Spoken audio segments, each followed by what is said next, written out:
진나라의 장수 환원이 총나라를 침공하러 양자강을 거슬러 올라가고 있을 때였습니다.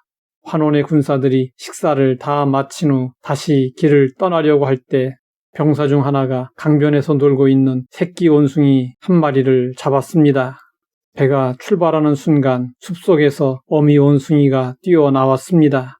어미 원숭이는 배에 있는 새끼 원숭이를 따라서 배결이를 큰 소리로 울며 쫓아왔습니다. 해가 질 무렵 야영을 하려고 강 기슭에 닻을 내렸습니다. 그러자 어미 원숭이가 배로 뛰어들었습니다. 어미 원숭이는 새끼 원숭이를 안자마자 풀썩 쓰러져 죽어버렸습니다. 왜 그런지 알고자 어미 원숭이의 배를 갈라보았습니다. 모두 깜짝 놀랐습니다. 어미 원숭이의 창자가 모두 끊어져 있었습니다. 이 사건을 통해 자식을 잃은 슬픔은 창자가 끊어지는 아픔과 같다는 사실을 알게 되었고, 여기서 단장지혜라는 고사성어가 유래되었습니다. 성경에는 자식을 잃은 부모의 단장지혜가 여러 차례 소개되었습니다. 그 이야기 중에 하나가 누가복음의 나인성 과부의 이야기입니다. 나인성에 큰 슬픔이 있었습니다. 죽어서는 안 될 사람이 죽었기 때문이었습니다. 나인성 사람들은 상여를 메고 또 따라가면서 어떤 죽음보다 더 슬퍼했습니다. 그 이유는 젊은 청년이 제명을 다하지 못하고 죽었기 때문이었습니다. 더구나 그 청년은 과부 어머니의 외아들이었습니다. 그래서 이제 과부 혼자 남게 되었습니다. 과부의 슬픔은 창자가 끊어지는 슬픔 단장지혜였습니다. 사람들은 과부를 위로할 길이 없었습니다. 이때 마침 예수님이 나인성에 오셨습니다. 예수님은 과부를 보시고 불쌍히 여기시며 울지 말라고 하셨습니다. 예수님이 하시는 말씀은 단순히 말로만 하는 위로가 아니었습니다. 예수님은 상여 가까이 오셔서 관에 손을 대셨습니다. 이것은 특별하고 의미심장한 것이었습니다. 당시 유대 풍속은 시체를 세마포로 감싸고 얼굴은 손수건으로 덮어서 뚜껑 없는 관에 넣었습니다. 산 사람이 시체가 있는 관을 만지는 것은 매우 불결한 일로 간주되었습니다. 그럼에도 불구하고 예수님은 관에 손을 대셨습니다.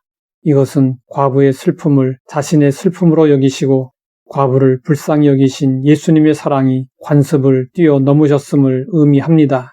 예수님이 관에 손을 대시자 관을 메고 가던 자들이 멈추었습니다. 무슨 일인가 싶었을 것입니다. 이 세상에 감히 죽음의 행렬을 막아설 사람이 없기 때문입니다. 예수님은 죽은 청년에게 말씀하셨습니다. 청년아, 내가 네게 말하노니 일어나라. 예수님은 백부장의 종을 고치실 때 말씀으로만 하셨습니다. 과부의 아들을 살리실 때도 역시 말씀으로만 하셨습니다. 예수님은 사람의 모습으로 오셨지만 근본 하나님의 본체이십니다. 하나님은 태초에 천지만물을 창조하실 때 말씀으로 모든 것을 지으셨습니다. 예수님의 말씀은 무에서 유를 창조하신 창조주 하나님의 말씀과 동일합니다. 그렇기 때문에 예수님의 말씀 앞에서 파도와 풍랑도 잔잔해졌고 죽은 자도 일어났던 것입니다. 청년은 일어나 앉았고 말도 했습니다.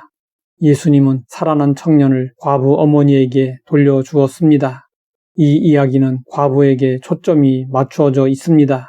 구약성경 윤리의 핵심은 소외된 자를 돌보아 주라는 것입니다. 율법은 고아와 과부와 나그네를 특별한 보호 대상으로 규정했습니다. 예수님의 공생의 삶을 통해서 나타난 예수님의 윤리는 약자를 돌보아 주라는 구약의 윤리를 몸소 실천하신 것이었습니다. 예수님은 백부장의 종을 고치시고 과부의 죽은 아들을 살리시면서 소외되고 약하고 불쌍한 자들에 대한 사랑을 보여주셨습니다. 예수님은 낮은 자리에 임하신 분이십니다. 그래서 낮은 자리에 있는 사람은 예수님을 쉽게 만날 수 있습니다. 우리도 예수님을 만나기 위해서는 낮은 곳으로 가야 합니다. 예수님은 잘 지어진 멋진 예배당에만 계시는 분이 아니십니다. 변변치 못한 많은 지하실 교회에도 예수님은 임재해 계십니다. 나인성 과부의 아들이 살아나자 그 소문이 온 유대와 사방에 두루 퍼지게 되었습니다. 이렇게 기쁜 소식은 전하라 하지 않아도 퍼져나가게 되어 있습니다. 한 청년의 죽음이 나인성을 온통 슬픔의 도시로 만들었으나 죽었던 청년이 예수님을 만나자 나인성은 기쁨의 도시가 되었습니다. 슬픔을 당한 과부를 찾아오셨던 예수님은 오늘도 우리의 슬픔의 자리에 찾아오시고 우리의 고통의 자리에 찾아오십니다. 그리고 일어나라고 말씀하십니다. 예수님의 은혜를 힘입어 우리는 다시 일어나야 합니다. 하나님 아버지, 낮은 자리에 임하시고 소외된 자들을 돌보아 주시니 감사합니다.